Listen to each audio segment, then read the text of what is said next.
3:17 утра телефон Аяна зазвонил. Неизвестный номер, он проигнорировал звонок. Через секунду появилось сообщение: «Почему ты не ответил?» Его сердце забилось быстрее, он ответил. «Кто это?» Ответ пришел мгновенно: «Проверь свою историю звонков». Аян замер. Пропущенный вызов был от его собственного номера. Вдруг его телефон снова зазвонил, на этот раз показывая входящий вызов Аян.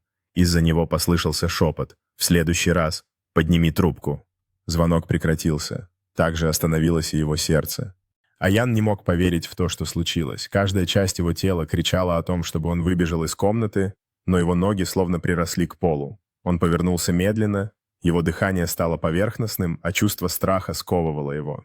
Непередаваемое напряжение витало в воздухе, как только он вновь взглянул на экран своего телефона, где висел тот же самый пропущенный вызов. С каждым мгновением темнота углублялась, и он знал, кто-то тут был. Аян чувствовал, как панику охватывает его, когда он шагал назад, пытаясь не связываться с тем, что за ним. Зловещий шепот продолжал звучать в его голове: «Ты не должен игнорировать меня». Он знал, что должен найти выход, но ужас сковывал его движение. Затем его телефон снова завибрировал, заставив его вздрогнуть. Это было сообщение от того же номера. «Ты знаешь, что я рядом».